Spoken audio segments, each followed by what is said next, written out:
সূরা আল আরাফের 179 নম্বর আয়াতে আল্লাহ সুবহানাহু ওয়া তাআলা কোরআনে বলছে যে তোমার দুটো হাত দিয়েছি, তুমি কাজ করো না। তোমাকে একটা মস্তিষ্ক দিয়েছি, তুমি চিন্তা করো না। তোমার একটা অন্তর দিয়েছি, তুমি বোঝো না। চোখ দিয়েছি, দেখো না। যদি না দেখো তাহলে জিন এবং মানুষ উভয়ের জন্য রয়েছে শাস্তি। বুঝতে হবে যে কেন দেওয়া হয়েছে।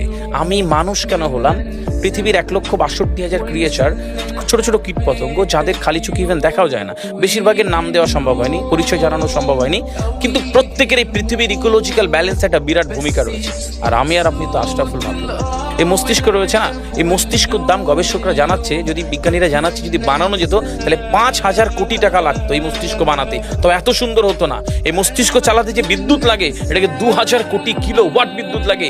একটা মস্তিষ্ক পুরো বাংলাদেশ চলে যাবে, আর কিছু বিদ্যুৎ বাইরের দেশে বিক্রি করে এই দেশ টাকা রোজগার করতে পারে।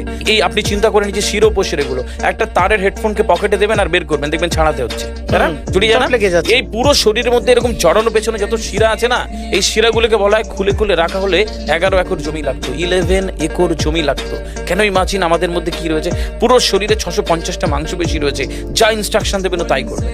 আজকে একবার ভেবে না কাল একটা বাইক কিনবেন, হন্ডা কিনবেন, আপনি বাইরে বেরোবেন, দেখবেন সব বাইকের দিকে নজর যাবে। এই বাইকটা ভালো, এটা সুন্দর, মাইলেজ ভালো, কোনটা ভালো কি দেখবো।